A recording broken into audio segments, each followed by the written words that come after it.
The only independent voice of Liberia. No allegiance to any political party, organization, institution, or individual. Freedom FM 87.9, your best choice. Nobody plays more music.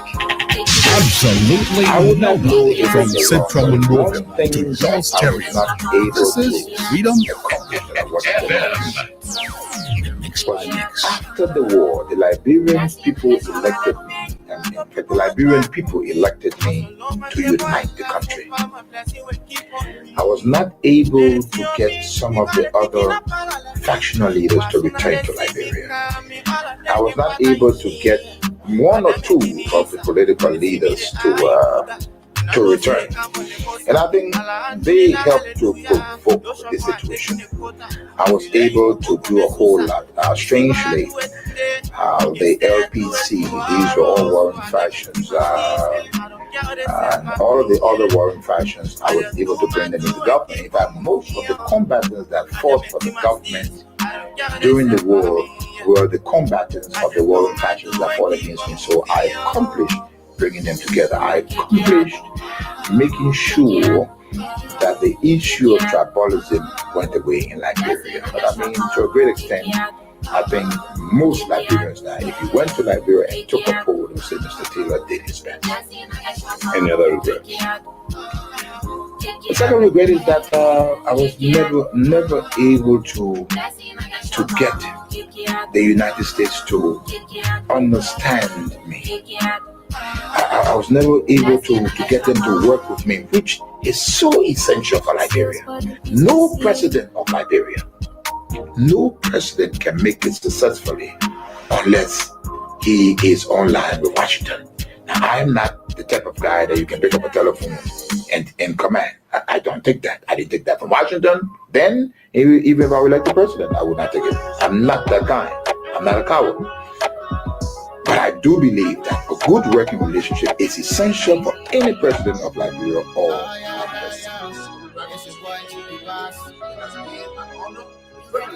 serve as your president I scream it, together in 2018 we embarked on a journey to build peaceful and prosperous Liberia. And I am deeply thankful for the trust and support you have bestowed upon me and my administration during my tenure. As we navigate the complexity of governance, your partnership was instrumental in the development and implementation of policies and programs that aim to bring progress and development to our great nation. Reflecting on the accomplishment of these 6 years, let me tell you that I am proud of what we have achieved together. We have built roads, supported free wires and free tuition at high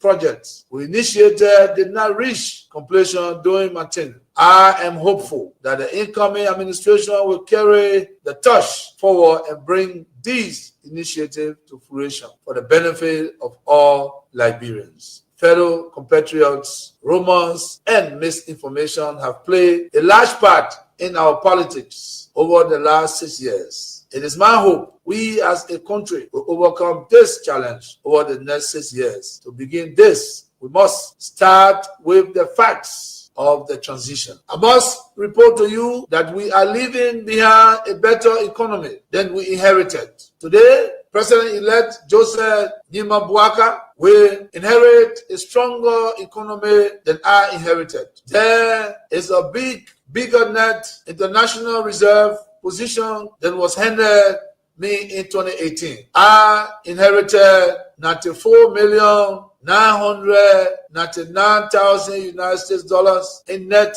international reserves. And I am handing over to the next administration a net international reserve position of $222,700,000 United States dollars. This is 136% increase in the net international reserve position. The total cash balance in the government's consolidated account is United States $40,044,365.90. In 2018, my government inherited a consolidated cash position of $7 million United States dollars. The next administration thus has more resources to deal with emergency macroeconomic challenges than my administration had at its disposal in 2018. My fellow citizens, through our time together, I held still fast to two cornerstones of leadership: keeping the peace and upholding the democratic process and the root of our democratic journey. I am immensely proud that during my tenure, Liberia remained at peace with itself and at peace with its neighbor. Our armed forces, the force of good, were never turned against our own people, and external actions were confined to international peacekeeping mission under the United Nations. This peace, sustained by our own domestic resources, is a testament to the maturity and strength of our nation. We protected the inalienable rights of every Liberian citizen as enshrined in our Constitution. Freedom of speech, assembly, and expression were not only preserved, but celebrated. There were no political prisoners or prisoners of conscience during my entire term, a testament to the development of strong democratic institutions that are now not only hailed as competent and professional, but as trusted and credible. Liberia is now regarded as a pillar of democracy in West Africa and a shining example to the world. This was only made possible through our various collaborative efforts. I want to thank all Liberians, regardless of your political affiliation, for staying the course and helping build a stronger and more vibrant nation. As I step aside as president of Liberia, I will remain actively engaged with the politics of the country as standard bearer and political leader of the Coalition for Democratic Change, the CDC, in order to ensure the continuation of our strong and vibrant democracy. I therefore urge you, my fellow citizens, to continue.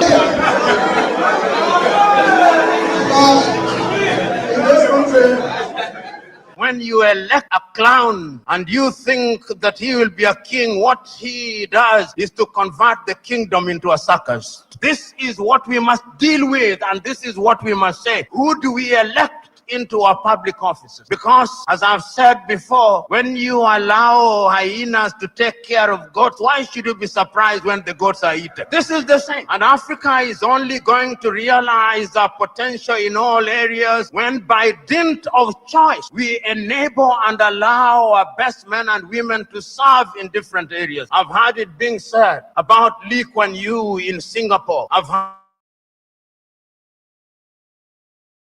it being said about Japan. I've heard it being said about other countries. But there was a conscious decision on the part of those individuals and the followership. We always talk about leaders, but we never talk about the followers. The followers must also style up. Africans on average are for some reason attracted to thieves. Africans are for some reason attracted to men and women who cannot serve her. And when they are not served, then they complain. When Africans are told, choose you now whom we shall release, Jesus of Nazareth or Barabbas, they say release Barabbas. And when Barabbas behaves like Barabbas, they say, why are you not behaving like Christ? It cannot be done. In May of 2001, signed a second of two executive orders, number 13213, Defense Exhibit D310, in which it was stated, and I quote, the government of Liberia's complicity in the RUF's illicit trade in diamonds and its other forms of support for the RUF are direct challenges to the United States foreign policy objectives in the region, as well as the rule-based this international order that is critical to the peace and prosperity of the United States. Therefore, I find these actions by the government of Liberia contribute to the unusual and extraordinary threat to the foreign policy of the United States described in Executive Order 13194, with respect to which the President declared a national emergency.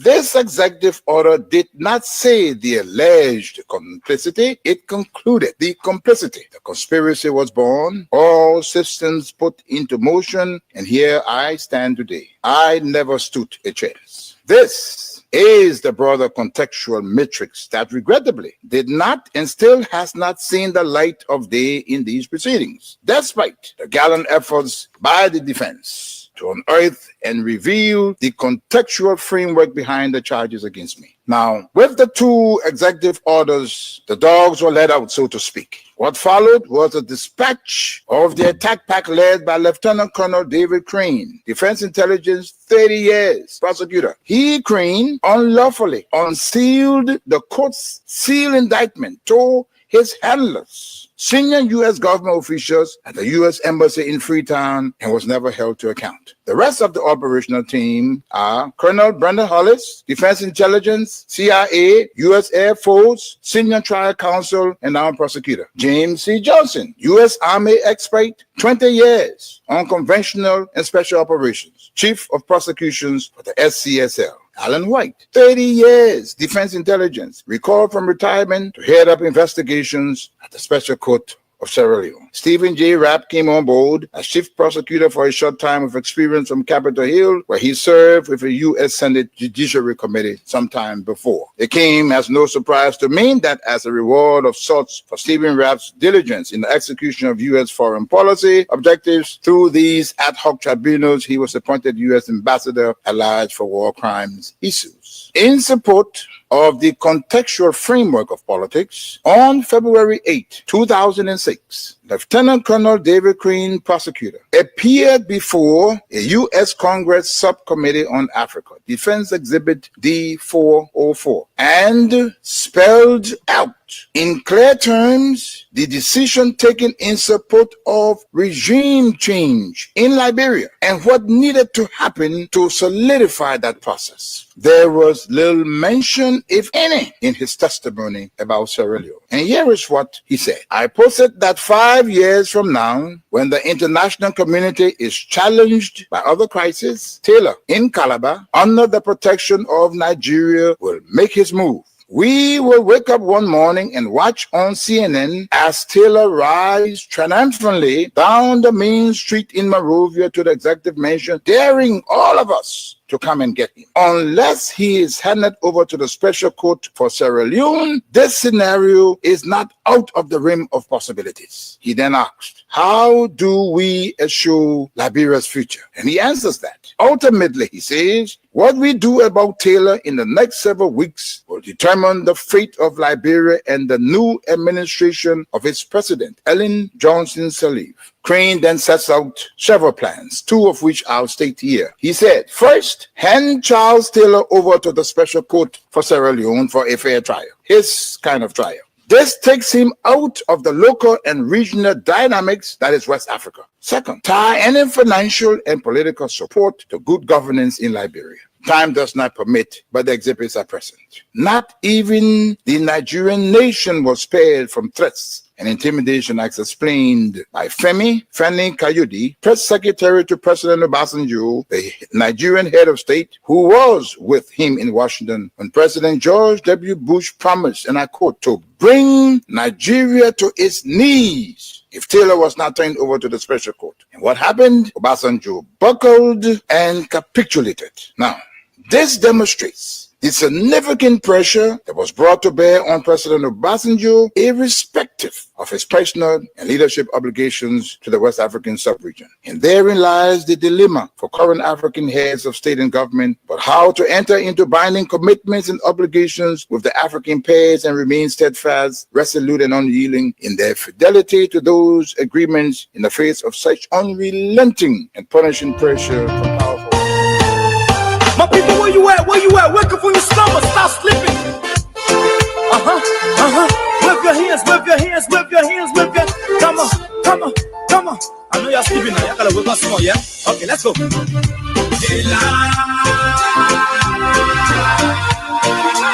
people fool us. The people lie to us. The government betray us. So much. I said they lie. The people fool us. The people. The government betray us. They can lie, they can steal, they can lie. I said we tired with their lies. We tired with their promises that led us to a lot of damages. We tired with that speech they preach in thee, and now you need to deceive us. The thing we saw, it frustrate us. So why did you lie? Why did you steal? Why did you allow the citizens to be? See, we just tell you. That's why we go tell you. The way you were, wake up from your slumber, stop sleeping. Wave your hands, wave your hands, wave your hands, wave your. Come on, come on, come on. I know you're sleeping now. You gotta wake up small, yeah? Okay, let's go.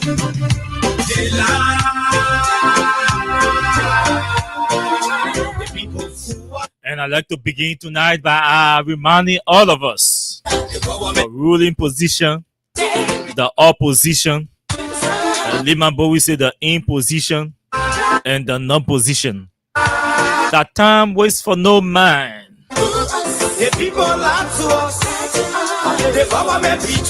If you have a piece of job to do, do your job judiciously. We tire with the promises that left in an ecstatic manner. That your followers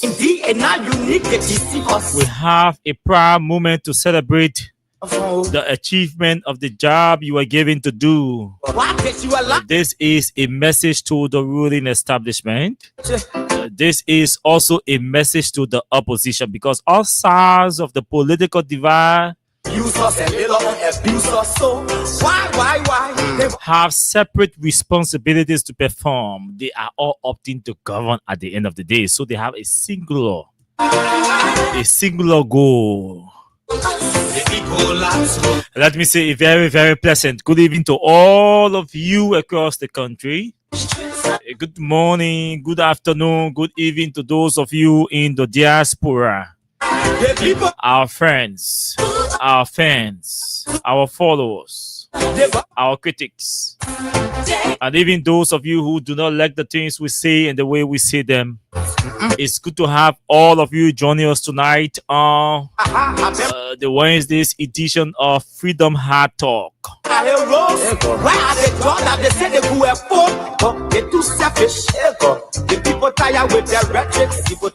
Yeah, we talk the hard issues the hard way. And we share no regret. Once the issues that are discussed or spoken about are tied to the living conditions of the people, are tied to improving the living conditions of the people, the ordinary people, in whose interest we are here, we will continue to do our job. We will continue to play our part. A lot of things are happening in the country. A lot happened over the weekend that we could not exhaust between Monday to Tuesday. We might continue some from our in-house cleaning tonight. But the International Monetary Fund has issued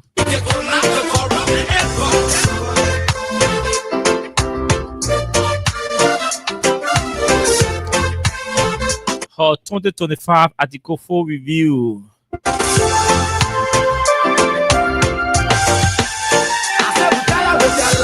Of Liberia, and this is under the that led us to a lot of damages.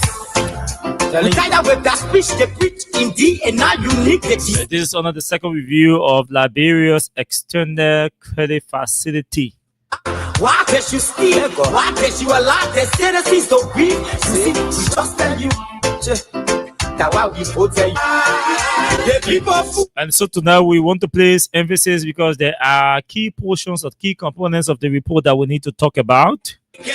We're spending all of our time talking about this report tonight. Let's discuss the report. What do we know about the report? What do we understand? have been broken. I'm telling you, brother. So where are the schools? Where are the roads? Where are the jobs that they say they could afford? You know, the entire country is concerned about the economy, the economic performance of the government. What the government be That's what concerns Liberians don't work. in the country and outside of the country. They want to know how our economy is performing. How our economy, the performance of our economy is trickling down Why deep into the lives of our people, the ordinary people, those who cannot afford. So yeah, foreign ministry people, government money around. IMF approved. Let's talk about IMF entire review of Liberia's economic situation. You need to know what is in the report, and we will spend all of our time tonight, in fact, talking about what is in the report. The politics will be there. The politics will never go away. But we have to demystify some of the lies being told by the Unity Party folks. They call themselves propagandists.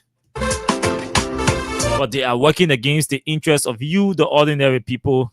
And we have to stand in your defense. So yes, we'll focus on IMF report tonight. We will talk a bit about this whole rape situation in the country and what the police is doing. We have a video from Councillor Teron Gonglo we want to play for you, along with the father of the alleged victim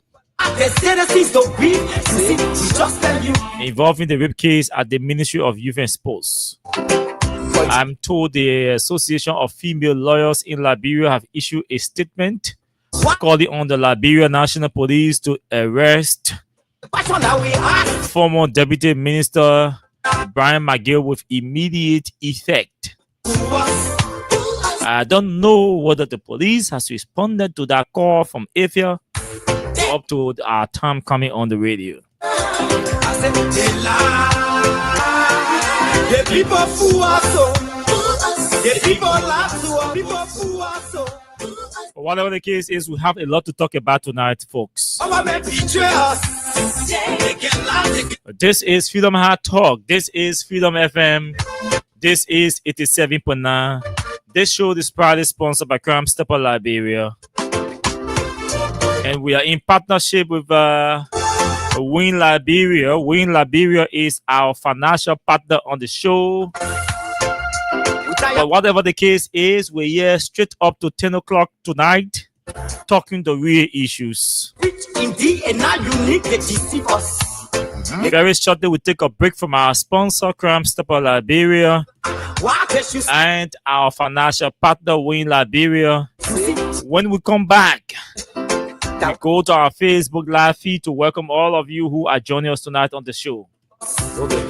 My name is Austin Kawa. Stick and stay, don't go away.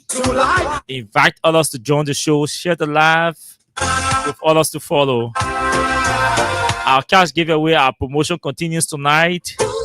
You just need $50 Liberian on your mobile money account, or its equivalent in US dollars is 25 cents.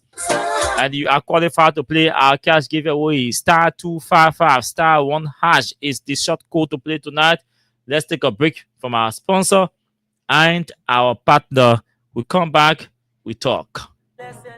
Win big today with Win Liberia on Freedom FM. Yes, for just $100 Liberian or 50 cents United States dollars, you can win from 4,000 Liberian dollars up to 10,000 Liberian dollars. And for $200 Liberian or $1 United States dollar on Japa days, you can win from 15,000 Liberian dollars, 50,000 Liberian dollars, 100,000 Liberian dollars, and up to 1 million Liberian dollars. For these amazing prizes, dial *255 *1#.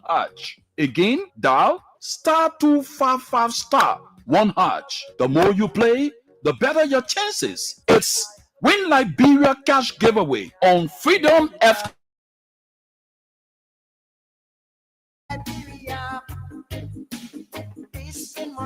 Yo, hello.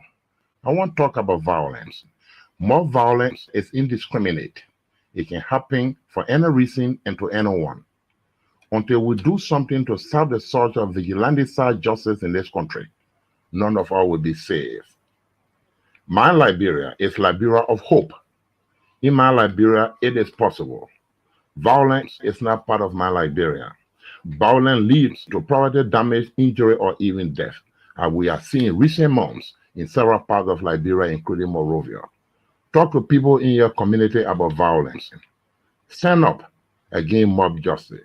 Be a community hero. Liberia is all that we have. We must all unite to uphold the rule of law.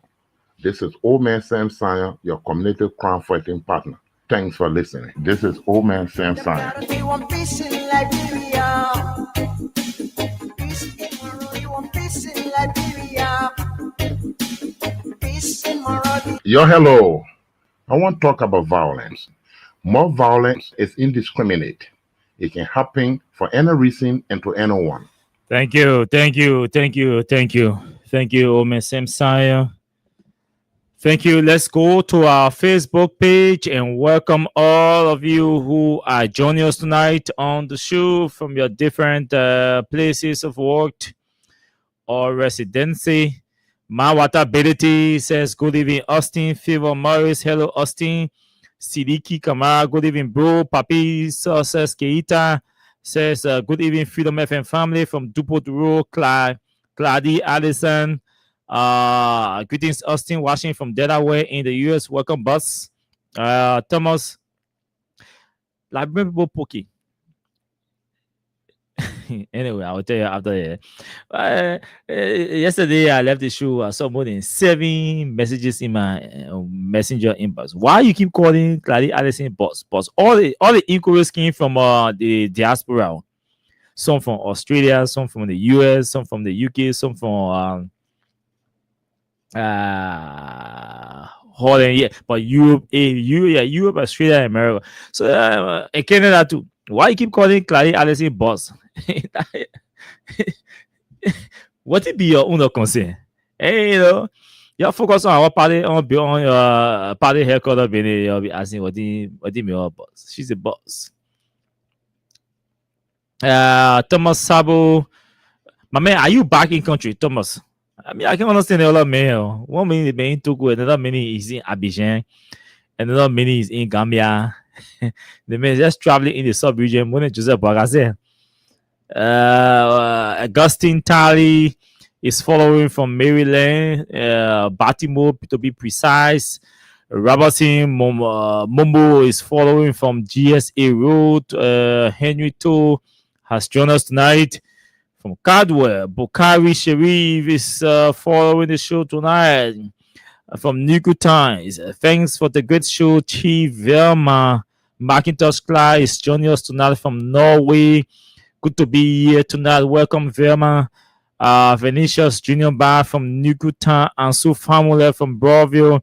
Welcome to all of you to the show. August Logwa from Broadville. Honorable J.D. Williams from Johnsonville. Tatus Rainey Ghibli is following the show tonight from Magibi.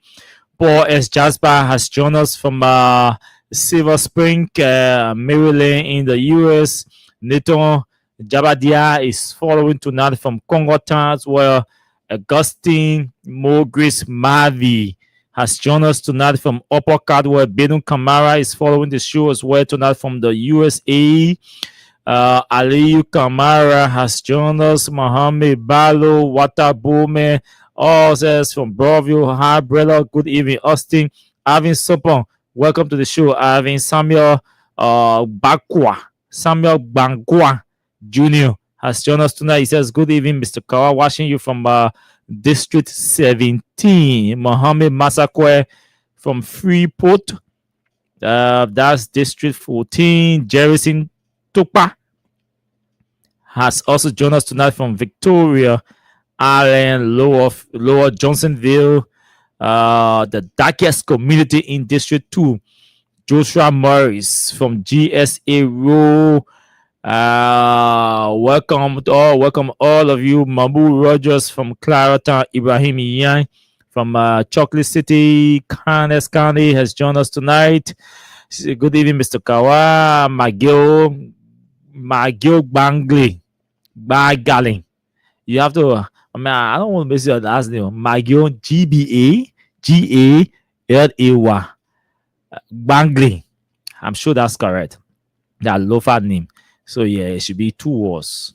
Magil Bangli. Welcome to the show from Vanjaman City, Lofa County. He's following via YouTube. Christian Singbe is joining us tonight from where is that? The judge of criminal code A have been conflicted by the government, so he need to rescue himself. Okay. Morris, I'm sure he's referring to the Capitol building case. Morris Gov, good friend Jesse has joined us tonight from Chicken Soup Factory, Tumete LTA. As a matter of fact, today, tomorrow is the wedding anniversary of Tumete Tie, and on Friday is his birthday. So I'd like to say happy pre-wedding anniversary to you, Tumete, and also happy pre-birthday to you, Timothy. Today is the birthday of one of my soldiers, Portuguese. Yeah. Happy birthday to you, my being. You're a man. Okay, gentlemen, all of you, welcome to the show. Samuel Lat Cooper, welcome to the show from Cardwell. Alice Johnson is following tonight from Clay District. God's Favor has joined us tonight from Kanweke City in River G County.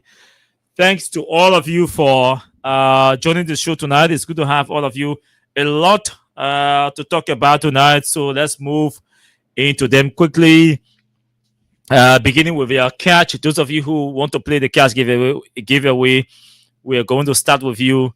You already know the short code is *255 *1# to play. You just need $50 Liberian dollars on your mobile money account, or its equivalent in US dollars is 25 cents, and then you are qualified to play. All you have to do just that *255 *1# to play the cash giveaway. Again, *255 *1# to play the cash giveaway.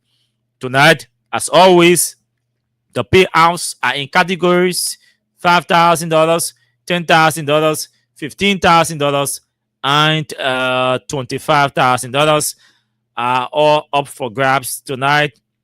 So let's move on to other conversations. Senator Amara Kone has written a piece which we are going to tie into our conversation tonight. But the Liberia Football Association have posted something that I thought to share. It said FIFA appoints Raji deputy chairman of Olympics Football Committee. World Football Governing Body, FIFA has appointed Liberia Football Association's president Mustafa Raji deputy chairman of the FIFA Olympics Football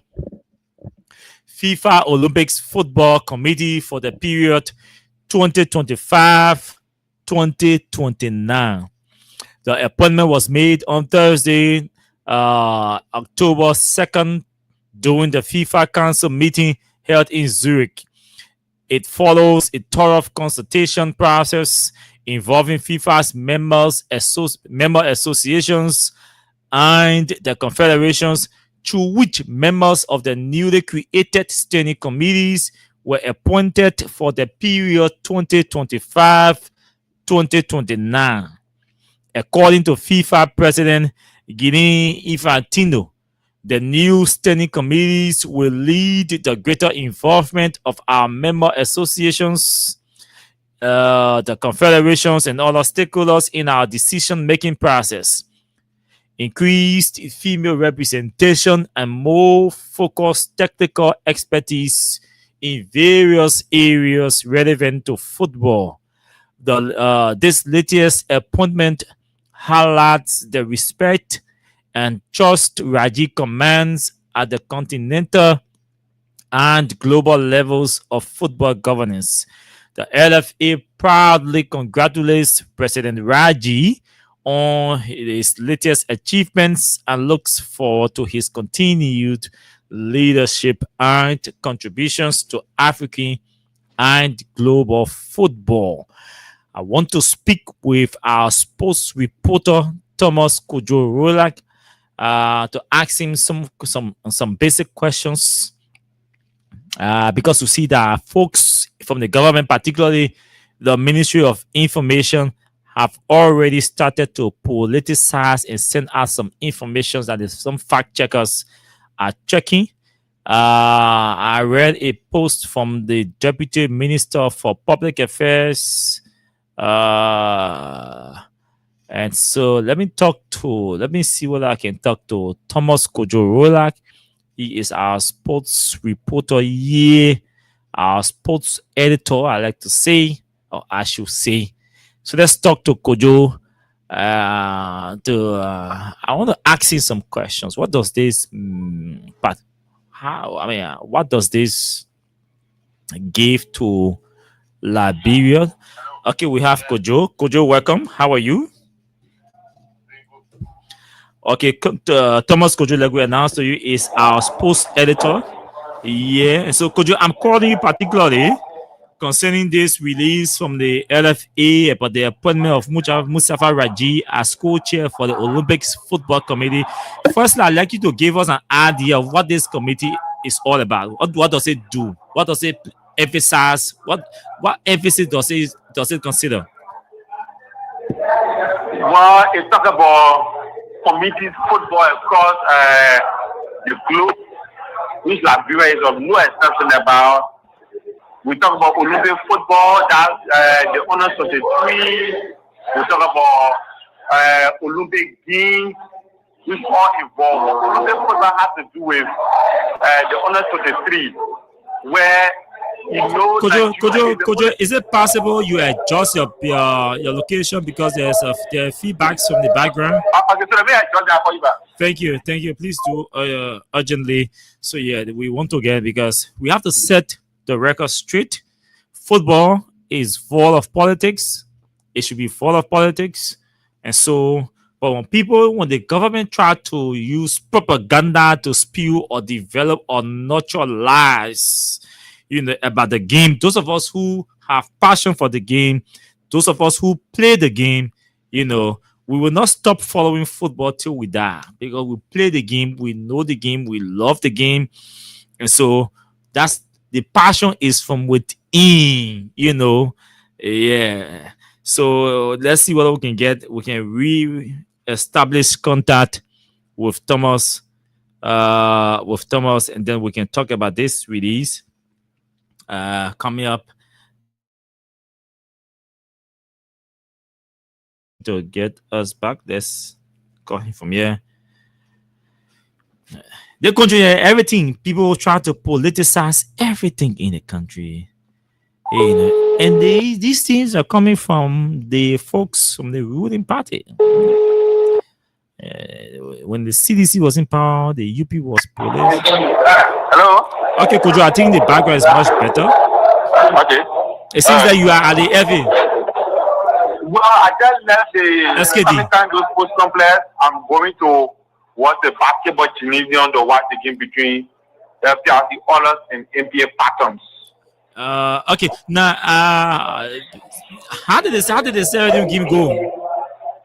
Well, they defeated the Leon Stars of Serrano 1-0 at home at the SKD Sports Complex. This means that their chances of going to the 2026 FIFA World Cup has come to an end.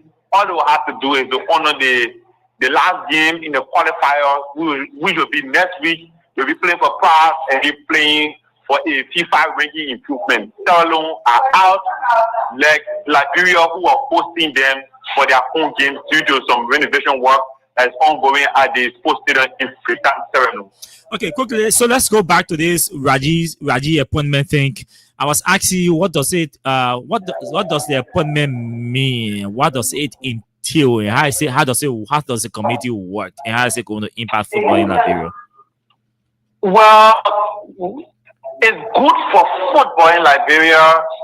It's good that the officials of the Football Association are once again being recognized after after once again being recognized after the situation that happened to Mr. Musa Hassan Benete when he was president of the Football Association. When he left, there was a corruption scandal. He was suspended, or when we say suspension, Musa Benete is ongoing. He's on suspension at the moment. But seeing Mustafa Raji back at the hands of Liberian football, this time getting position at the level of FIFA. Well, one may say it's a good news for football development in Liberia. Owing to the fact that maybe FIFA been following what is happening. They have FIFA projects ongoing in Liberia. It's being implemented by the president of the Football Association. So it could be some of the reason why FIFA decided to reach out to the president of the Football Association to be a co-chair on the committee of Olympic football. For us, let me inform you, there are a couple of Africans who got appointed by FIFA. Now, the former president of the Nigerian Football Association were also appointed. People from the Gambia got appointed. People from Gabon got appointed. It's not just about Liberia. Yeah, but we since we are Liberians, we are concerned about Liberians excelling, at those levels. So let's talk Liberia, because the Deputy Minister for Information posted that this is the highest achievement for a Liberian in the world of football in terms of leadership and all of that. How does that? What do you have to say to that? Well, if the Information Minister Jeremy Pia would say that, no, that's the Deputy Information Minister for the Public Deputy, Affairs. I think it should be Mr. Daniel Sano or somebody. If I'm getting the name correct. Sure, Daniel. Well, but this is a disappointment that most journalists are expressing about the government of Liberia. The former president, the former icon in the world, an icon of Liberian sports, an icon of football in Africa, George Weah, was appointed as the head of a panel by FIFA to fight racism across the world. But Mr. Weah is not an official. He's not a football official. So you don't think there's a link? There isn't a link between the two. Raji is a football official. Mr. Weah is not a football official. He played the game, yes, but he's not an official. But to see an official of the FA excelling at that level, I think that's what the conversation is. Well, then if we put it in a circle, yes, I can confirm on this video tonight, yes, this is the biggest honor. I stand to be corrected since the existence of the Liberia Football Association in 1936. Coming from the angle of the Football Association, I think this is the biggest to have made. Seriously, to have made. This is the biggest. I have no doubt about saying that. Okay, Coach. So we hope that it places Liberia on the table of making decisions. So Liberia has an eye. Liberia is seeing everything. So Liberia now knows what is available for improving football across the world. Does that give Liberia leverage that it can harness to bring some good things, some goodies back to football in Liberia? Well, this is what most journalists are asking, or this is what the supporters of football in Liberia or sports will want to see. If there be an impact of the president extending the such position. Let me remind you that Mr. Mustafa Raji is the current vice. The youth national team has stumbled from women's level to men's level, from youth to senior level. So many will be hoping that this time his presence can impact football development in Liberia. When there are WAFU programs, sorry to say, one may say fully organized, I think we corrected, fully organized, but Liberia will be hoping that the new role of the president of the Football Association will set football development like in a positive way.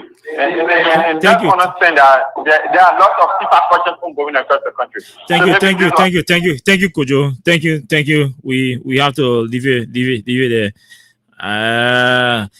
But whatever the case is, Liberia is seated as number 2 person on the FIFA Olympics committee for the next 4 years. So that's good news for Liberia, and we all have to celebrate that. Let's move into our discussion. Listen to this recording. Yesterday, I told the public I will come to the police station today to meet the IG. I just met the IG and his team of people. They explained to the voice you're hearing is the voice of Councillor Tiawan Sei Gongodo. You all know Tiawan, you know his history. So we need not to introduce him, but he is the political leader. He's a presidential aspirant, or he was a presidential aspirant. He had not said to us whether he is still contesting in 2029, which I don't want to draw into this picture, but for the sake of this conversation, we consider him a lawyer. For the sake of this conversation. So listen to what he had to say about this case involving former Deputy Minister Brian McGill from the Ministry of Youth and Sports. He had gone to the Liberia National Police to meet the Inspector General of Police to ask him some questions about the status of the case. He wanted to know how far is the case, why is Brian not arrested yet, what justification legally granted can the police or has the police given to the public about the reason why they've not arrested Brian, talking about probable cause and all of that. So Councillor Gongo had gone there along with the father of the alleged victim. So we hear the two individuals. Councillor Gongo will speak first, and we will hear the father of the alleged victim next, and then we'll read you something about rape statistics in the country. So let's hear Councillor Gongo. Yesterday, I told the public I will come to the police station today to meet the IG. I just met the IG and his team of people. They explained to me the extent of the investigation. According to them, they have not reached a conclusion to effect an arrest. But I reminded them that in 1898, the Supreme Court came out with an opinion that when a rape victim says that John Brown raped me, and there is two dress and sometimes scratch on the person, those are the corroborating evidence that is required to have someone arrested and put on trial. In fact, that's the evidence that is required for conviction. And the girl keeps saying that she was raped by Brian McGill. She has not changed her words. Here is her father. She spoke to her father on the night of the rape. She spoke to her aunt first in the presence of her father. I think her grandma also, in the presence of her father. So he's here. And he has a lot to say, but he will say to the public what Brian McGill has been telling him. I think there should be no different standard for big men in this country and different standard for small men. The police is challenged to make sure that it reaches the bottom of the scheme. Because against them, as in 1898, a 14-year-old girl was raped by Mr. Coleman. You haven't the same, but I'll be behind this case until we reach the end. From here, I'm going to the LGBTQ unit of the Ministry of Justice. Yes, I want to say to the public that since. So you listen to the father, what the father has to say. Okay, the father is about to say something very significant, something that has not been heard in the public, something that has not been spoken about in the public, something that in our mind the police have refused to give attention to. So let's listen to the father. My daughter has been raped and was accused by this man, Brian McGill. They have not been updating me with any information.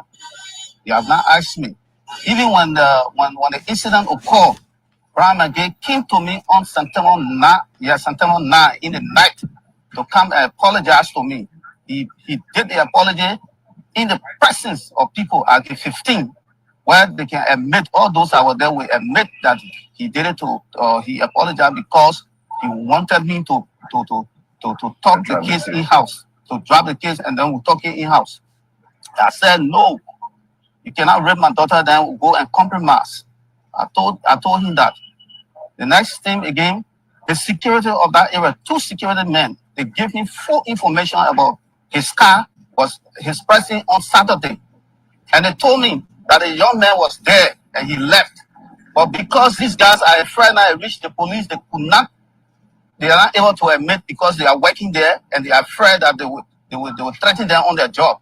But they told me, I also have recording from one of the security guys who also gave me information. But when I got in there, they started to give me different information that the man here on public. Whether I get a man recording, clear, I give it to them. They never talk about it. The other men that received the key from the person that came from in the building, they cannot talk about it. Let the public get to know that this case, it can be you tomorrow, it be your child tomorrow, it be anybody. I want you to rise up and join me in this fight. Do not stand by. These are things that this man has done to my daughter. My daughter continuously to point finger at him. She never changed her statement since this has happened. And they say they're still looking for probable cause. When the medical report has reported that she was penetrated, equally so, her clothes that were on her, the underclothes was torn off. Everything is reported to them. But yet they still looking for probable cause because they feel that I'm not a big man, I'm not minister, I'm not this, that. So they want to link the case on me, on my daughter, and say that nothing happened to her. The man has not touched her. That's what they're saying. So I'm asking the public, all concerned citizens, to join me in this fight. That this case. Thank you, my brother.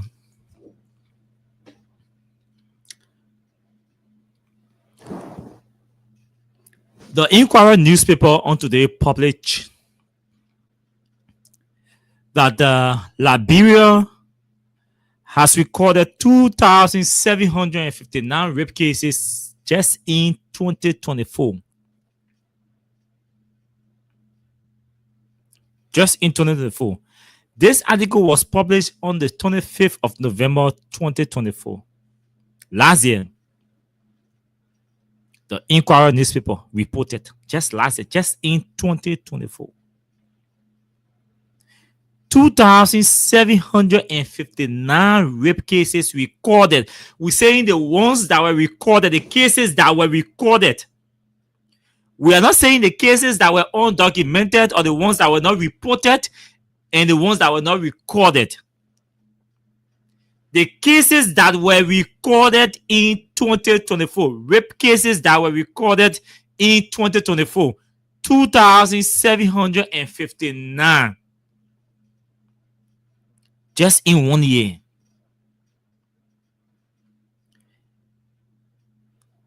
And this revelation was released at the launch, the official launch of the 16 days of activism, last year's edition. In November this year, as we speak, the Ministry of Gender is already planning, is already hiring vendors for this year's edition of the 16 days of activism. I am told reliably by sources within the Ministry of Gender that already this country has recorded over 3,000 rape cases, the ones that were recorded for the year 2025. A source deeply rooted in the Ministry of Gender has said to me that, Austin, do you know that we are still recording rape cases? We have recorded over 3,200 rape cases already in 2025. And we are still recording cases. And she said that these cases exclude the Brian McGill case, the one from the Ministry of Agriculture, and other rape cases. She said they want to dare you. We have not even recorded these cases yet. We have already passed 3,000 cases already for 2025. we should be asking ourselves, and my good friend Greg should be listening. If he's not, or in case he's not, this case involving the deputy minister of youth and sports, is going to further destroy the reputation of the police, especially those in authorities. Because the nationwide perception is that the ordinary police officer does not have the capacity to ignore or play or downplay or tamper with rape cases. That is a controlling opinion in the public, that the ordinary police officer does not have the capacity or the influence to tamper with rape cases. It is the authority of the police that has that influence to do so. So if a rape case, a particular case involving a minister or an appointee of the government is being downplayed or is being tampered with, the reputation of the police, it is on the reputation, it is on the independence, it is on the integrity. Even though I know all of these are lacking, but I'm sure that small kicking still left there. And this case is going to break the reputation of the police finally. Because you listen to Councillor Gong, you listen to Afia. The police is struggling to convince the public about probable cause. Even officers in the police are not convinced. They are aware that there is a conspiracy and there are external pressure on some folks within the police to, hey, just discard that case. While they are negotiating with the family people behind the scene. The father of the girl said something. He said, on the 9th of September, at gate 15, you know, the Ministry of Youth and Sports has or offices at the SKD Sports Complex. So the father is saying to us that on the 9th of September, Minister McGill, the alleged perpetrator, the alleged rapist,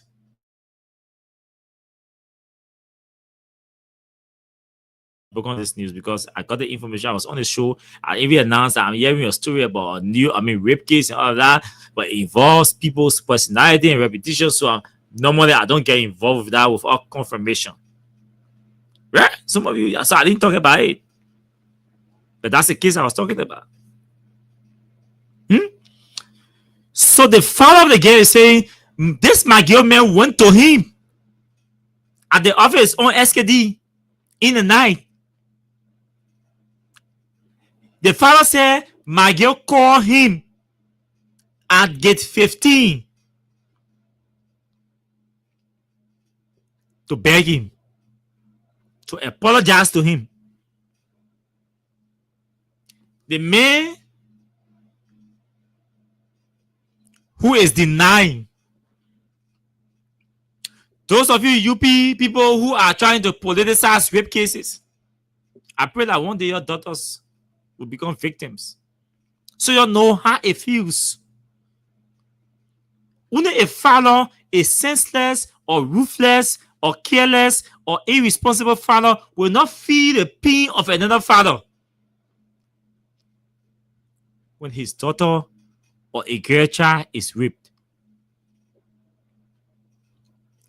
Nobody with a soul or a heart of a father that shares deep love for his children, especially his girls' children, we use politics to honor man or tamper with rape case. 14-year-old. See people intellectual. Oh, we don't have probable cause. Oh, no probable cause. No days. We'll go for CC camera. So the police are telling us that they are preferring CC camera footage that can be easily tampered with over the account of the alleged victim. The police are telling us that they are preferring waiting for CCTV footage to show Maggie going in his office and leaving his office over the report. The medical examination that confirmed that the girl was tampered with. She was penetrated. What the police are doing, they are discrediting, discarding, they are negating, they are ignoring the witness account, the victim's account, and waiting for CCTV footage that will show Brian McGill entering his office and leaving his office at the time the incident occurred. When he knows, he's aware, the police is aware that Brian McGill is the Deputy Minister for Administration at the Ministry of Youth and Sports.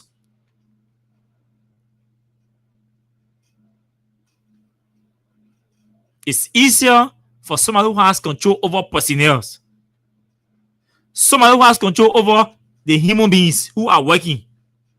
Everybody employed at Youth and Sports, they are under personnel or HR. So they can easily tamper. It is highly likely possible that they can easily tamper with CCTV camera, with the footage. You say because it is not there. The first thing the police should be investigating, hey, why is the CCTV camera not there? Why the footage is not? We're not seeing anything. What they established, what they saw, tell them to release it. In the EcoBank case, the police released the CCTV footage that they said they got from EcoBank without beginning an investigation into the matter, the EcoBank matter. They release footage. The footage, the CCTV footage that they say they got from Youth and Sports that does not show anybody leaving or entering the building at about that time. Let the police release that footage. You are there, I double dare them. They can't. The security guards at the Youth and Sports Ministry confirmed that yes, the chief was here. He just left. He just got your car, he left. That true the thing happened again. That true the thing happened, he called again. He just left from here, Jenna. They confirmed. The moment the thing became a big news in the country, all those security guards are afraid of losing their jobs. They say they can't talk again. They all say they're not talking. The men say they're talking again. They're scared. So they forget it. The girl is still going through her pain or agony. Brian McGill is walking scot-free. The police, as an institution, is the one justifying and defending McGill. When McGill supposed to be stripped butt naked and locked behind bars, he's rooming, smoking a cigar and drinking a whiskey and having fun with more 14-year-old girls. While the police is defending him, that they don't have probable cause. They are waiting for video footage. The video footage they have does not show that the man was in the building at about that time. You publish it, let's see. You publish EcoBank. This just say armed robber enter EcoBank. The armed robber in broad daylight. You publish a video. You post a video on your official page. You post the one involving Brian McGill. Let's see it. Let's see it. Even it's true that McGill did not rape, even it's true that what the police is saying is anything to believe, then you post the video. Let's see the video footage that the police says she was able to obtain from Youth and Sports that does not show anything that my girl being in the building or leaving the building at about the time the incident happened. While the police can post the video. And all of us must begin to call on the police the same way they posted the Echo Bank video involving armed robbery. According to them, unquote. They want to rape. They got video footage. But according to them, in the video footage, there is nothing there. There is no scene that show or display the minister leaving the building or entering the building at the time the incident is believed to have occurred. Is there a video they're showing the time showing the minister leaving the building, but it was not the time the victim alleged that this incident happened? If yes, you'll bring the video. You'll still arrest the man and investigate him. Detain the man. We're talking about a victim here that is traumatized. She would not be exact with the time. Probably she didn't have watched the time piece on. She had to imagine and tell us maybe around 7, around 8, she was traumatized and you took her account. And you will not use her account, just the time interval, and prefer it or prioritize it over her being a victim. Medical examination confirmed that she was raped. Pull her down, pull the victim down. Pull the victim down, pull the alleged perpetrator down. Ask two of them whether they know each other, whether they have interacted with each other. Then they may deny even the girl that he doesn't know the girl. The police knows how to do a job outside in the absence of video footage. The police knows how to use persuasive means, what are different interviewing techniques, investigative techniques. They know how to use them to extract, to establish probable cause or possibility. Because just by the interaction between Brian McGill and the alleged victim, the police will be able to establish whether this guy interacted with the girl or whether he knows the girl. So, and all these things I'm saying, the police officers have been speaking with me, investigators, seasoned, retired, and current investigators. They are angry that, hey, why would the IG even go in the public to go say that thing? It means we do not have seasoned investigators here. It means the IG does not even trust his own investigators, because we have investigators that can sit down and investigate that man and ask him some questions. We got techniques that we can apply, to including bringing the alleged victim before the alleged perpetrator to face each other during the police investigation. Let's ask them some questions. And a senior officer said to me, look, Kawan, somebody can come and say the man owe my money. We can call two of them. Do you know the man? The man say, yeah. Do you know the man? The other man say, yeah. Do you have money for the man? The man say, yes. Some cases they can deny. Some cases they will deny. Do you know the man? The man say, yeah, I know the man. Do you have money for the man? No, I don't have money for him. The police say, the officer said, we know. In fact, just by the man responding, we can detect that man is being suspicious. So we can subject that person, investigate, interrogate them to get what we want to get from them. The police should be having the skills to investigate my girl and establish first the connection between him and the girl. Edge perpetrators was. She's saying I was raped. Medical examinations confirmed. She's saying my clothes were torn up. It is confirmed that her clothes were torn up. She's saying she knows the man. Everybody in the building, including the file, everybody have confirmed that, yeah, these people have been involved. We've been seeing people together. You've been going around the together. Why is the police refusing to bring the two people together in the presence of their lawyers? If the guy is lying, hey, process the people sitting in the court.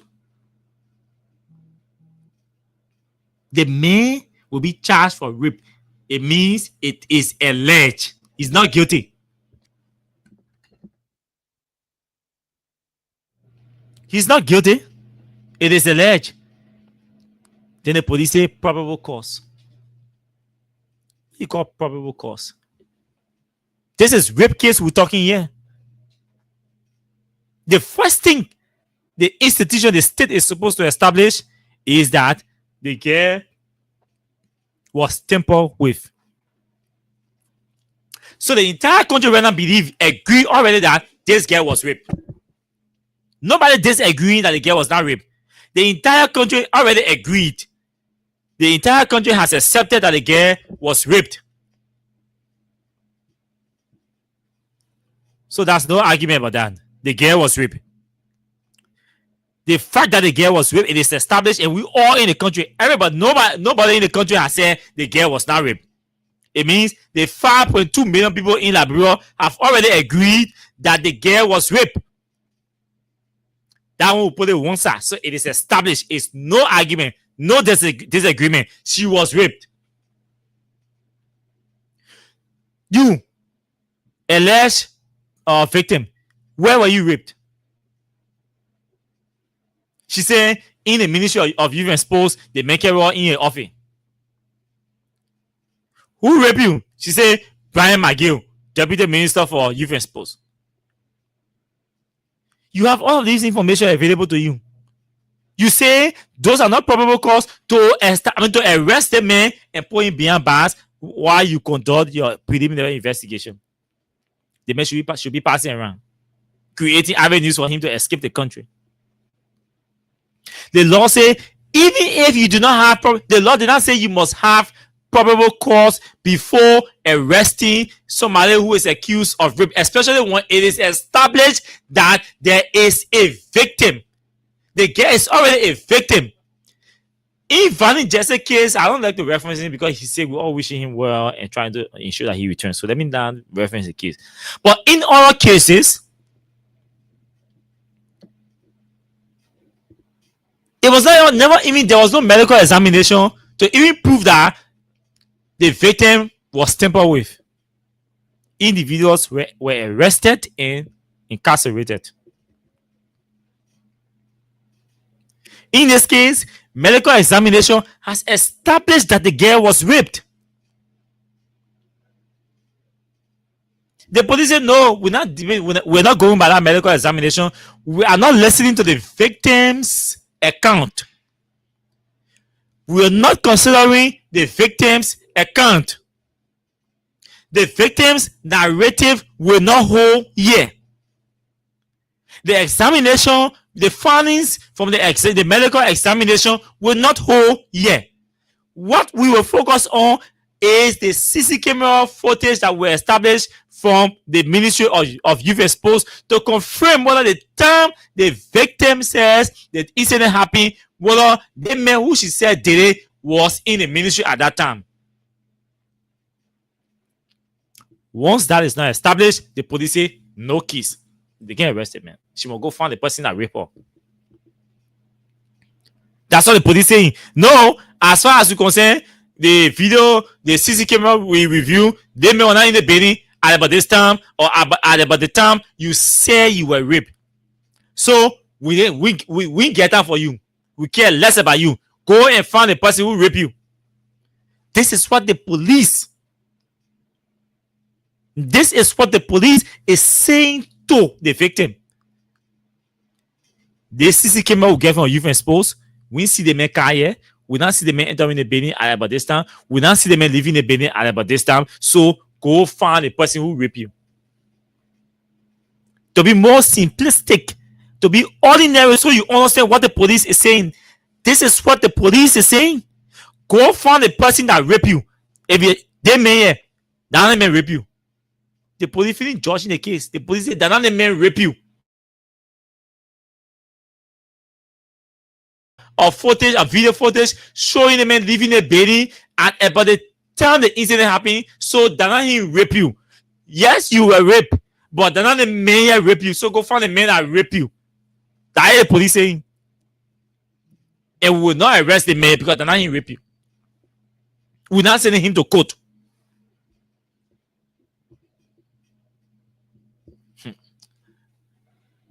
It's good that they say do unto others as you will want them to do unto you. Rape can happen in Liberia. Don't think because your child going to school in Ghana. Don't think because your daughter going to school in America or your daughter going to school in Ghana daughter going to school in other country and nothing can happen, yo. Hey, you heard about rape cases way in America, rape cases in Nigeria with Nabeje, one of daughter in Nigeria. Hey, you heard about it? Nabeje is the assistant minister now at the Ministry of Information. There was a rape case involving the ambassador Conte. In Nigeria, and with Nabeje's daughter. I don't know how they settled that other one. So rape can happen anyway. If you say, "Oh, my daughter, I get money. My daughter in America, my daughter in Singapore, my daughter in Ghana going to school, so I can do anything I want to do in Liberia." Hey, they get Ghana, they get like same way they get Liberian officials like small children, teenagers. They got Ghanaian officials that like it too. They got Liberian officials in Ghana that like it too. They get it all around the world. Rape is a global issue.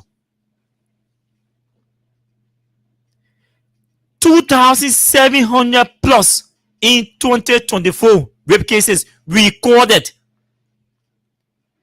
And like I indicated, my source from General Ministry tells me that as we speak, excluding the Brian McGill case, the agriculture case, I think 2 or 3 other cases, my source tells me that we have already recorded over 3,000 cases of rape in 2025. It means this thing is prevalent in the society.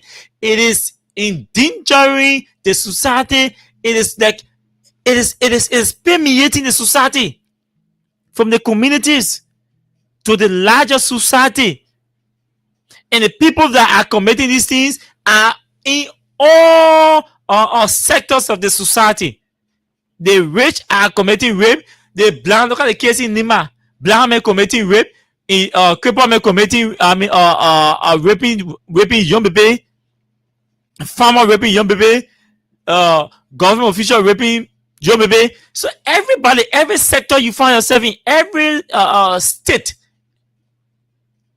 all peoples of all status are involved into this thing.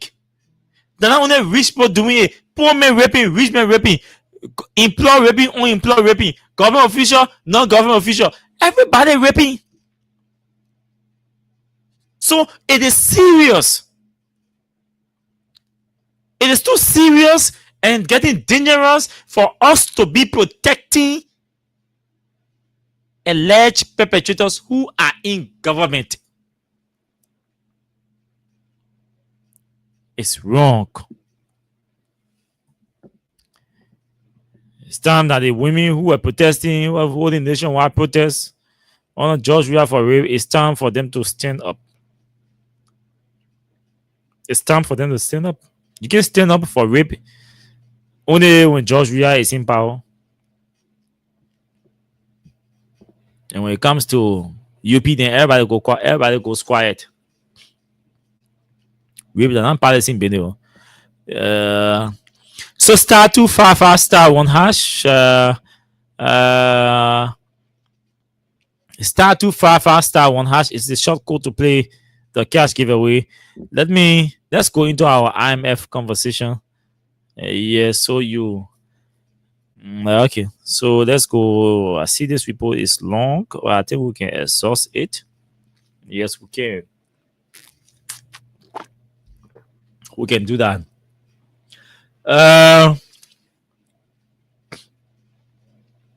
Something is not right. Something is not right. Yeah, something is not right. Something is not right. Yeah.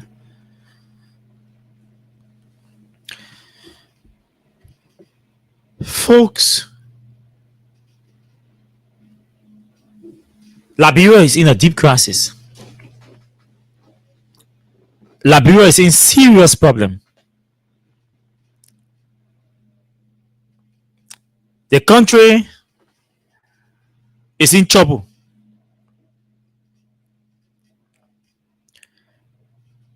The IMF has embarrassed the government. The IMF has released the fact on Liberia. In as much as embarrassing as it is to the Liberian government, but the IMF had to do a job. On the 1st of October The IMF Executive Board concludes 2025 Article 4 consultation and completes second review under the extended credit facility with Liberia. I'm hearing that on today there were some media folks who received $25,000. I think 25 or 27,000 today from the government. Yeah. The government says she's doing well, but she's spending $27,000 regularly on media people, especially publishers. I'm going to tie that conversation into this IMF thing because it's talking about corruption. The government that is performing is paying $25,000. You can imagine how much they gave the talk show hosts, the people who they consider as their pro. You can imagine a government that is doing well. Today, to the extent that the individual who even received the money in the newspaper he runs, maybe you will not call the person into the newspaper's name.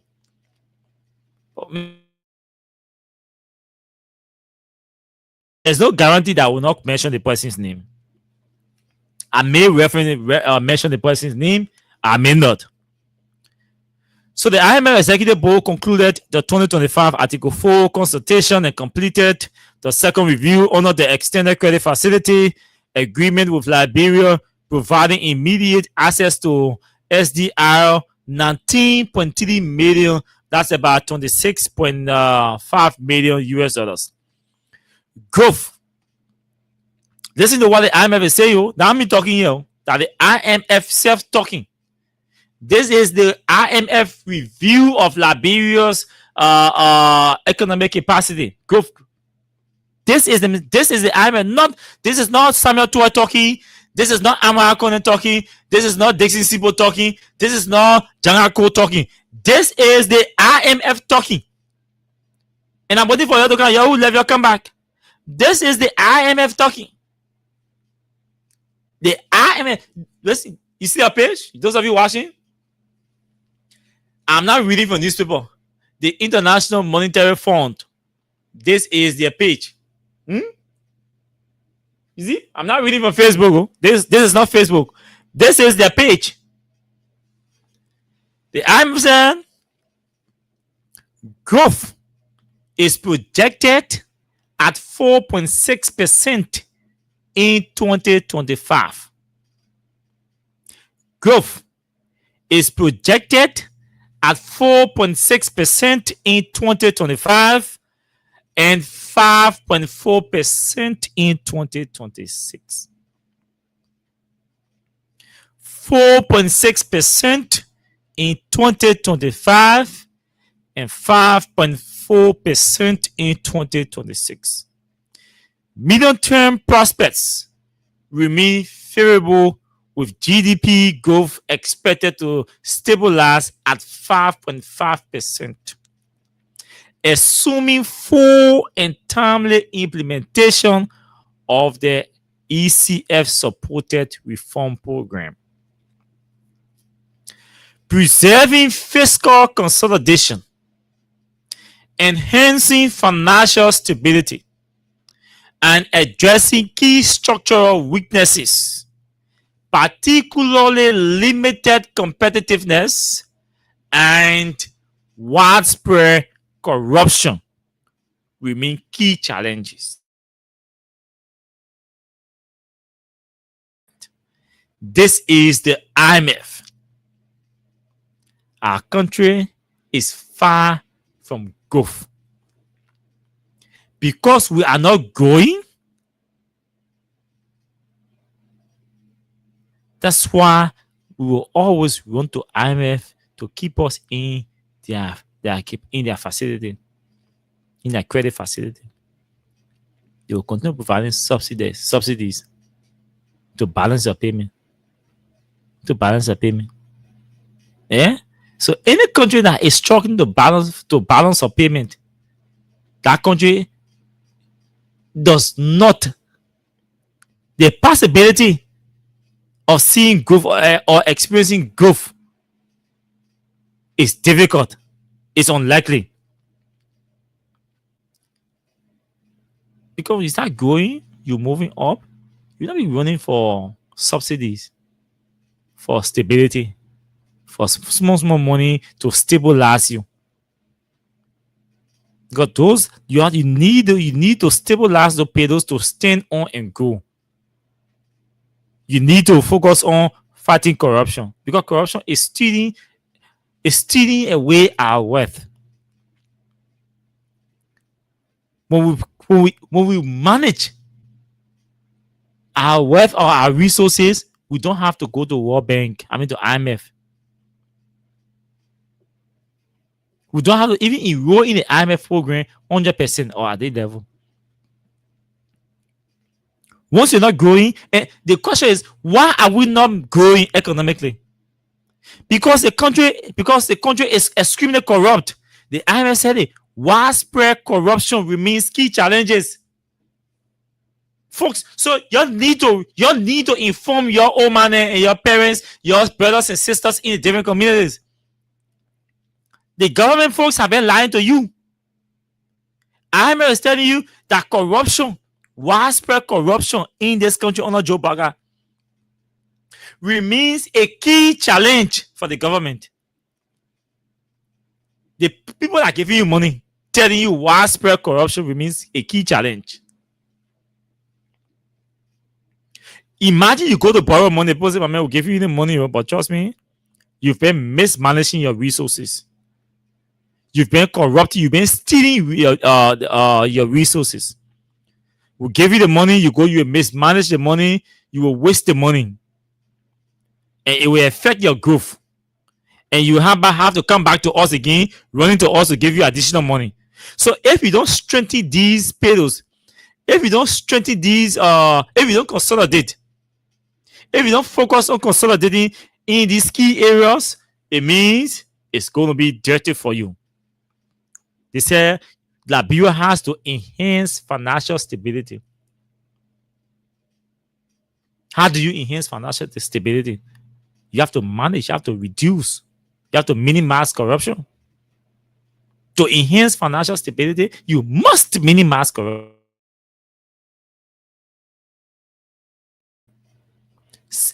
The IMF is talking about you addressing limited competitiveness.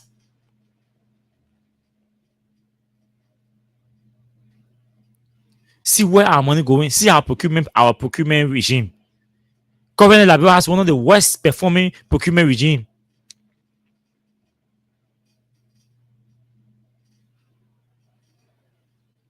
We ignore all of the PPCC process in this country to award contracts to people,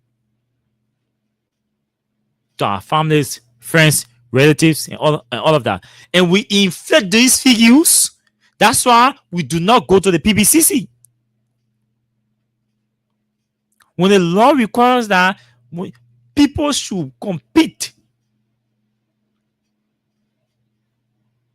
If I want to provide a service at a particular spending entity, I must be willing to compete with others. Competition encourages quality. It attracts quality, sorry. Competition attracts qualities. It attracts the best. So when the system encourages competition and is framed on competition, the best. So all the institutions that are going to compete, they will want to send their best, project the best. That's why the PPCC process requires competition, competitive bidding process. So all the JESCOM companies that are being established because UP is in power and they want to provide services and all of that, they will not go to compete because there are requirements. You're not from a company today and you want to provide service tomorrow and PPCC approve you. So the people will refuse to go through the PPCC process because the PPCC process will object. As a result, you see the government is not placing emphasis on competitiveness. And it leads to waste. Value for money. PPCC will want to know firstly your capacity to produce, to provide a service. Do you have the capacity to provide a service? How long have you been providing this service? Have you ever provided such a service? PPCC will be stern on your capacity. If you ignore the PPCC process, the floodgate open. Why are you charging the government? Why are you charging the government $50 for a 40-amp battery when we can get it for $35 or $40? But Liberia National Police, why are you going for a 40-amp battery for $60 when you can get a 40-amp battery for $40? This is waste. But there is a $20 on that money that is supposed to go back to the police or to the youth exposed or to Ministry of X, Y, and Z. If they go through the PPCC process, the PPCC will raise these flags. If they don't go through the PPCC process, there will be no ombudsman or no referee to raise these red flags. So the floodgate is open and they navigate or they run their ways through the corridors and waste government resources. The IMF said no. We have to place emphasis on value for money, the services, the quality of the services that are provided also. Because when quality services are provided, it enhances growth.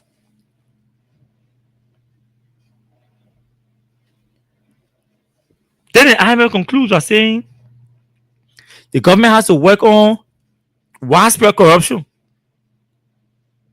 The IMF said corruption, they say widespread corruption remains key challenge. Hey, I mean, they're telling the Google Scholar small, eh? Your Google widespread corruption. What does widespread corruption mean? Eh? They're telling the Google Scholar small. So you have an idea of what the IMF is saying here. They're not small thing they're talking here. That big thing the IMF is saying here. The IMF is reporting no effort is mentioning that no effort the government has made or is making to fight corruption, to tackle corruption. They're telling the Google Scholar small. What does WRDESPREAD? What does widespread corruption? CORRUPTRON. What does widespread corruption mean? Bum. I'll find appropriate definition. Let me try Cambridge. Let's try Cambridge.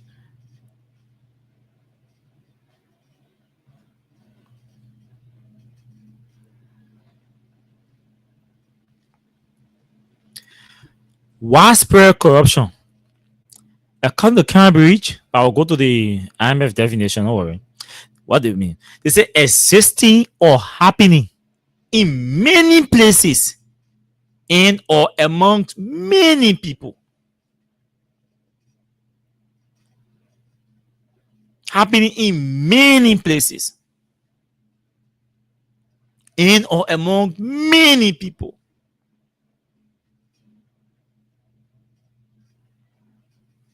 It means all over in the country. Anywhere you turn, or more people are engaged into corruption. That's what the IMF is saying.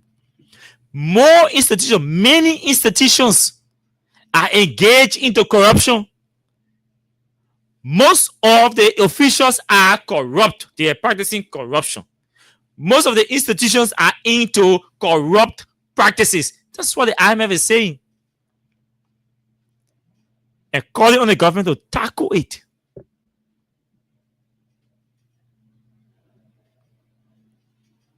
These are the things that the UP folks are not telling you. They will not tell you because it is damning. It is damaging. It is shameful. It is a disgraceful account from the or appraisal from the IMF about Liberia under Joe Barker. That Liberia is experiencing widespread corruption. It means corruption is being practiced in many places. The corruption that Joe Barker promised to tackle regardless of whom is involved. Check all around the places from the Ministry of Finance. Bill Magay Jr. is still occupying his position after awarding, influencing, inflicting procurement contract at the Ministry of Finance. He is still there. The procurement man left the ministry. And they ran after the man and dismissing, arbitrarily or illegally dismissing.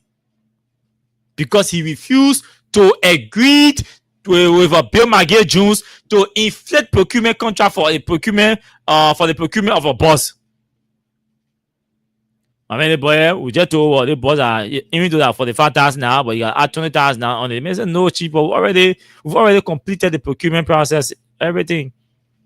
It's just waiting for you to sign it for the vendor to supply the bus. We can go back. I mean, to increase the figures, it means we have to go back to relaunch the PPCC, I mean, the bidding process. Meaning we have to re-advertise the bid. Entertain bidders, review them, go through the entire process again. So this is not an advisable thing, Chief. That will for another process. Magay Jones said no event. He started fighting the man, suspended the man, did all kinds of things, and all of that. And he's still succeeding. Look at the printing contract again at the same finance ministry. Awarded the contract to his relative. Company that was just established yesterday. Today, he awarded a printing contract to the company established yesterday. All these things, nobody in the office of the president can tell me that they agree. Barker can listen to radio. He does not read newspaper, but people in his office who are working for him, and these are the issues that they are supposed to be telling him to allow him take action. Ask the question. Ask them, why is the president not taking action? Coordinator Crack can tell me she does not know about these things. May his soul rest in peace. But he couldn't have told me that Coordinator did not tell him, even he himself, as old as he was, there so he was not listening to radio as Barker, he was not reading paper as Barker, but Coordinator was his deputy. She's on Facebook, she's seeing everything, reading everything, responding to them. They are responding to these things in the public, but the president is not taking action on them. So what? Something is wrong. I mean, there is a gap in between them, and the office of the president. Because these are our boss, their friends, their colleagues.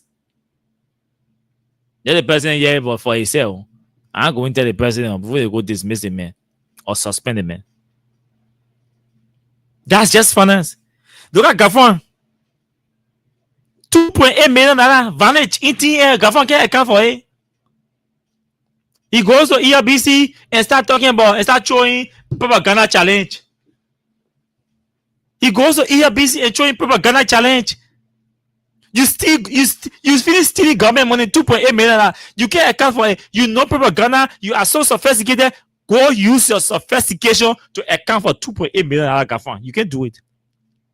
You steal $2.8 million. You go beg IMF for $26 million. Look at the cycle. The ministry cannot account for $2.8 million. Gafan say, oh, we are propagandists. We understand the game. We know propaganda.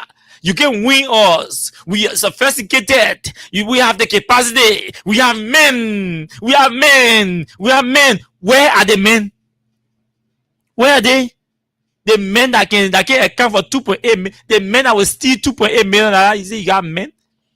You got men that will set down a war procurement contract to a company owned by his brother, your deputy minister, owned by his brother. That was just established yesterday. You got men in Ministry of Finance. Yes, that's true. You got men that can steal, men that know how to steal government money and don't account for it. You got men in Ministry of Finance that will go to procurement director and say, wow, after the procurement process is exhausted, then you say, add the money up to buy the bus. Add 5,000 on it, add 10,000 on it. You can't you go and brag. You got men. Because the arrogance in GAFA and others think that they will use intellectual or they will use intellectualism they will steal money and use intellectualism to convince the people. Those days are gone. The people are not even interested in your tone or your voice. Now GAFA is vulnerable, looking like a guinea pig. Nobody can listen to him again. He talks, nobody listens to him. Because the people now know that these are all corrupt individuals, rogues, bunch of rogues. And I told you, when you see these people in the street, call them rogues. Big jump behind them. Call them TV, row. They will stop stealing. Don't depend on the courts. The courts will not prosecute these people. The courts will not prosecute these people. The courts are in the pockets of Joe Braga and his officials. They will not prosecute these people. Don't depend on the LACC. It's as useless as a dumb sat. The LACC is as useless as a dumb sat. Don't depend on it. You see, you have a chief justice that is telling you he recommended his son for appointment, and that's not nepotism. What does it say to you? You have that code, you can depend on that code. The chief justice didn't tell you, say, I recommended my son for appointment, but that's not nepotism. I challenge anybody who tell me, say, the law violated. The only thing that remains for the code now, that funeral service. The only thing that is left for us to perform for our court system is the funeral service for the court. The Chief Justice has already killed the independence of the court. The only funeral service left. Well, we plan the funeral service and bury the courts. It's done. Nothing you can depend on again in that court. It's done. Justice has been sold. Then has been compromised. You can't get anything from there. Don't waste your time. If you know medicine, somebody owe your money, they can pay you. Go to medicine man. Don't go to court. Somebody owe your money, you won't pay. Go to medicine man. Don't go to court. If they say they won't pay, they call you. You negotiate payment plan. No issue. Don't go to court. Somebody go kill your brother. Don't, if you want to kill the person badu. Don't go to court. Someone rape your dollar. You able to rape Maggie dollar? Maggie $1. If you can see Maggie dollar, how you calling? Maggie dollar, Brian Maggie dollar, or Brian Maggie sister, or Brian Maggie wife. If you ever see them anywhere you rape them back, rape them too. Don't depend on the court or the police. They will not do anything to you. They will not do anything for you. Don't depend on it. They say they're looking for CCTV.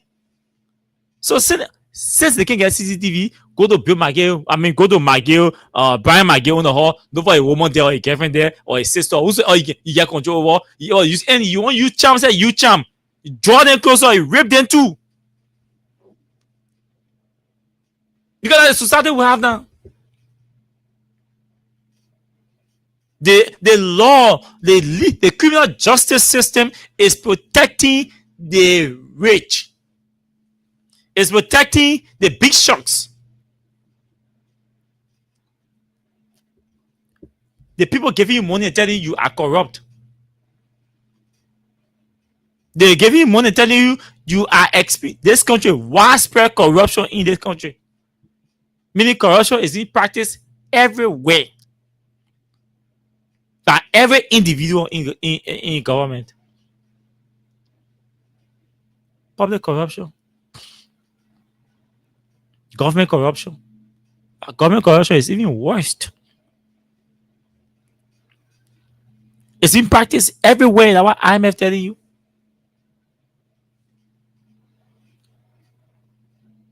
Like I said, we didn't read this. IMF telling you.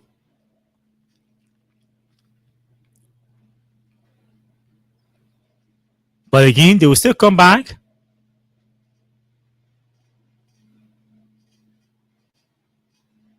They will still come and tell you, oh, all is well.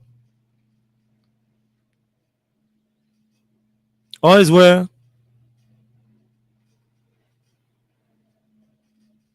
All is well.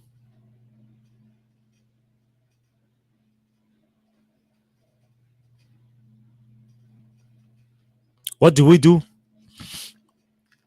Stop talking. Go to bed. Don't say anything.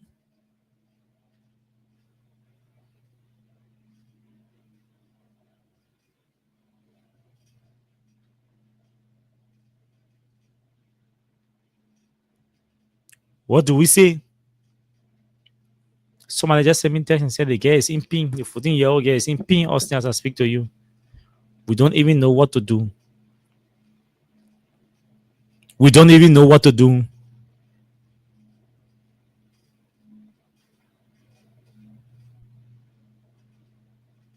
The guy is in pain. We don't even know what to do.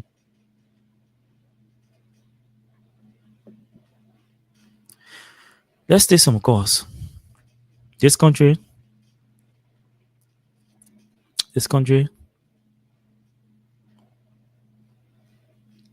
but we will not get tired. We can hold guns. We can hold guns.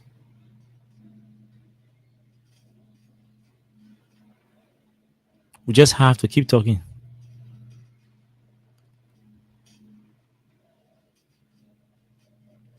We just have to keep talking. All is not lost. But the country is in a big mess.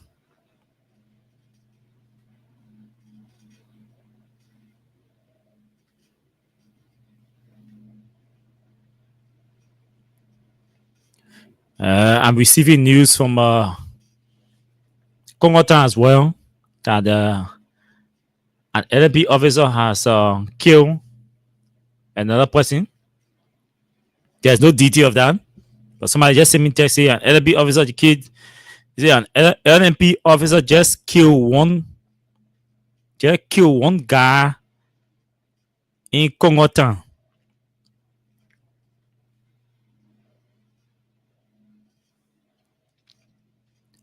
An LNP officer just killed one guy in Kongota.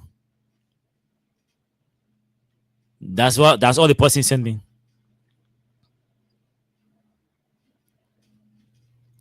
What the story behind that? I hope some people in Kongota listening to this show. I hope we can get somebody to talk to us. But yeah, they say an LNP officer just killed somebody. Shot and killed somebody in Kongota. Yeah, an LNP officer just shot and killed somebody in Kongota. And this one is fresh. This one is fresh. I was telling Gray yesterday that he has to be careful. He has to put his boots down and take charge of the police. Hope we have detail. That I'm very sure of. We have detail before tomorrow's edition of the show. But these are troubling times. It's good to stay out of trouble. I mean, for police people, I told you all yesterday that the police see you, the people, as a threat, as an enemy. And anybody who sees another person as an enemy, we want to eliminate that person. The people too see the police as threat or as enemies. So they too always want to confront the police in a hostile manner, forgetting that the police have arms and they don't have. In some cases, the police officer become the victims. In some cases, the citizens become the victims. And this is not going to change until the style of policing and change in this country. I was telling one of my police friends, man, I said, man, they think you're making fun of protest coming, other something. Y'all be that thing on your able, y'all can make it. Is me? I get gun. Is it my gun? You take out your gun. I get gun. I said that thing you're doing. There will come a time where the citizen will no longer be afraid of gun. The citizen will prefer losing their lives than to accept your instruction. Than to accept your instruction. You who using the gun, once you're not on war front, you will get tired using the gun. The gun will get sour in your hands.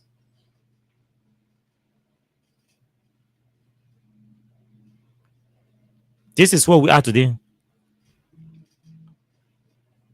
When you see the gun as your protection instead of your skills, you want to use the gun to discharge your duty, to carry out your duty. The gun is not meant to carry out your duty.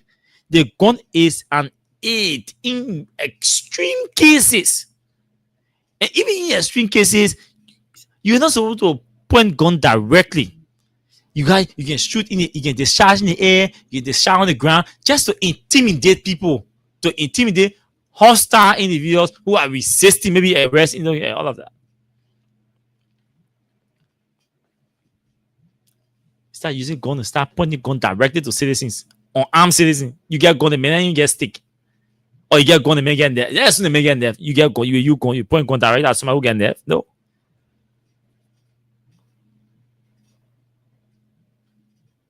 Anytime they're advancing to you, you can shoot the gun in the air and see whether the man will stop. If man doesn't stop, he keeps advancing to you in there. You discharge bullet on the ground. You guys are trained to do these things. On the ground, just to intimidate the man. You can shoot directly, they make your nerve. Their force is not proportional.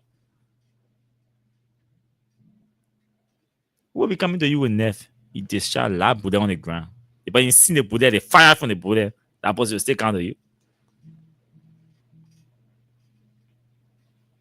But the guys prefer using the bullet to do that job than to use their skills to do the job. Most of the police men, they believe in skill. They believe in a car, the police car, the siren, and the gun. If they don't believe in a skill, the police officers are not using their skills, especially the ones with guns. They're no longer using their skills acquired from the police academy from Gamba. Gimba, yeah. They're no longer using the skills acquired from the police academy. They are using the guns to do their work now. So you are just as I told you that we are about to experience more shooting. Yeah, I told you yesterday.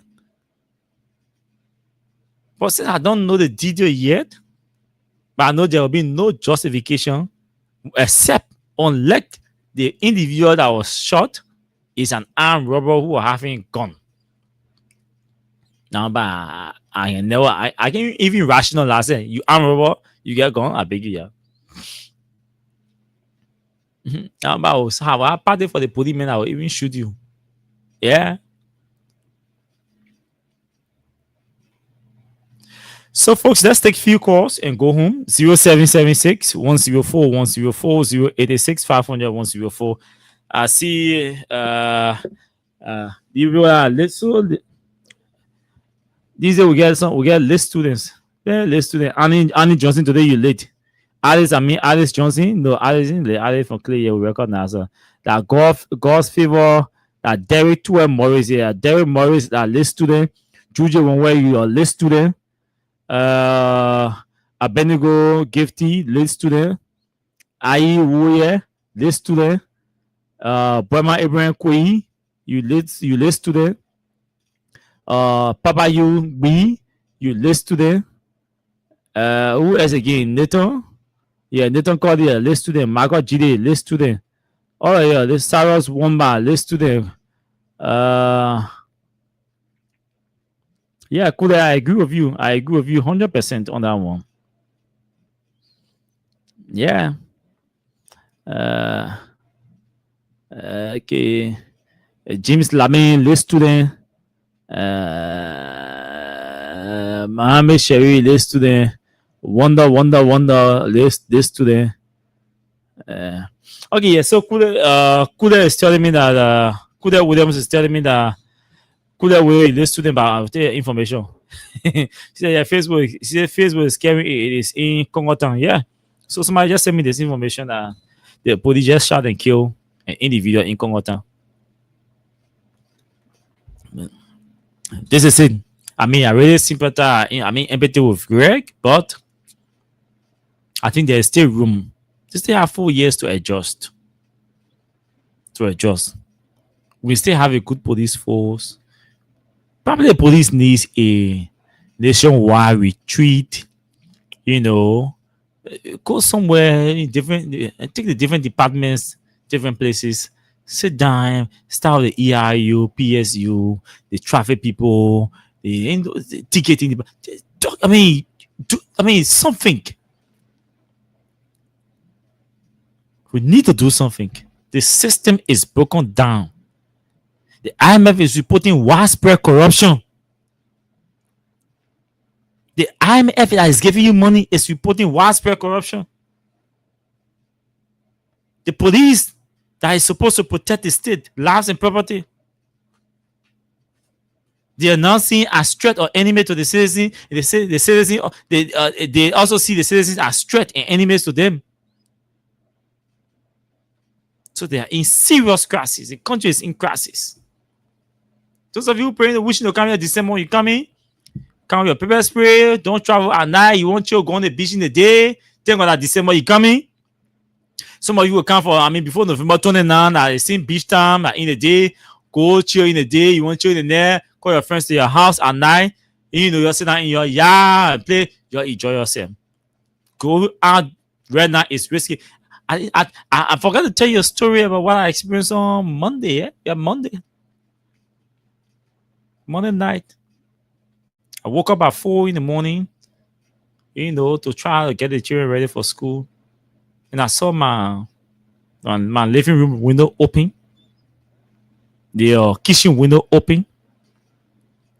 Rogue. I forced the windows open. Use the unfinished, the remaining PVC pipe that was lying in the yard.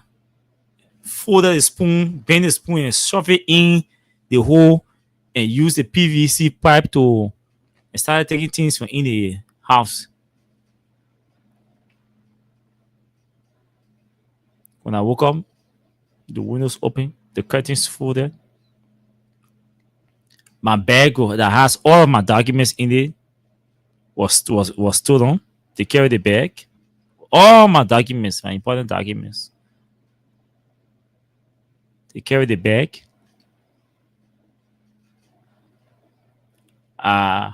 They carry a new TV deck. I don't use the TV. My body's by the TV. I don't use the deck. So they carry one TV deck was in cartoon on open and used. They took it away. Yeah. But the guy spent short of time because I want to bed by 3:20 in the morning. And before 3:40, I was already up. So in less than 15 minutes, the man was able to make it away. So he left all the things he carried to use to steal. He left it in the house. Because saw the long PVC pipe from the living room straight to the kitchen door. Very long. And no, I'm not only the victim in the community. The room other communities. So these guys are getting dangerous these days.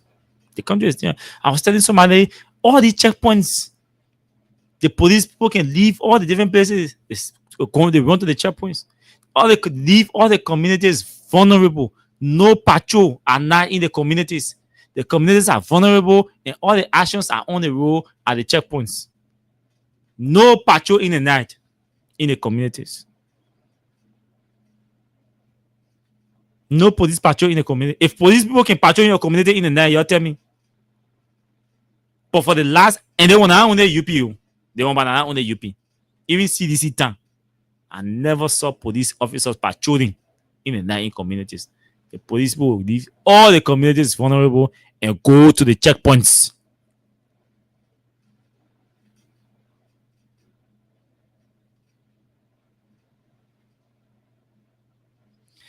So let's take few calls and go home, folks. 0776 104 104 0886 500 104. Those are the numbers to call to join the show tonight. We'll take 8 calls and then we'll go home. At least 30 seconds each. You can make your point. 0776 104 104 0886 500 104. For those of you who are in the diaspora, the number to call is +231 886 500 104. Actually, I'm tempted not to take calls tonight, but I think I will take a few. Yeah, I'm tempted not to take calls tonight. Good evening to you. Let's hear you. Yeah, hello. Hello, go ahead. Yeah, I'm Benedetto. I'm calling from Broadville. Go ahead, let's hear you, Benedetto. Yeah, my brother, for the police, we don't have problem with them. We the say this thing, our party police, but they must continue. One day we'll get tired with it. We'll go against them with it. Oh, care about it. They must get ready to care about it that day. Okay, my brother. Thank you so much. Same thing we're saying. Good evening to you. Let's hear you. Yeah, my name is Agnes Williams. I call from Tuporo. Tuport Row. How are you? Yeah, I'm fine. My concern is that it got to do with the raper, the person that raped the little child. Okay. And then the parents are eating, they grieving to it, and then other people they knowing the right, and they dare to bear false witness. Yeah. So if I, the parents now, are in tears and pain, then it's united, no need for them to help poor and poor. Whatever thing they think they want to do to the individual that did the raping and he denied it, he shouldn't go scot-free. Whatsoever way they think they can go to damage whosoever that did it and are bearing false witness. Let it go through that pain, let it bear the same thing that that lady are going through. When it comes for them to go to the court center, let it go there and deal with whosoever that bearing false witness and they do it. Thank you so much. Thank you so much. Because I mean, that's what we are slowly gravitating to. Because if you can get justice, fair investigation from the police, you obviously you will not get it from the court because the criminal justice system starts with the police. It starts with the police to the court into the correction center. If the police that is supposed to even begin the process that you can't, where do you go? Now, during those days, the people did not have time for police bene and justice ministry bene and court bene. Nothing.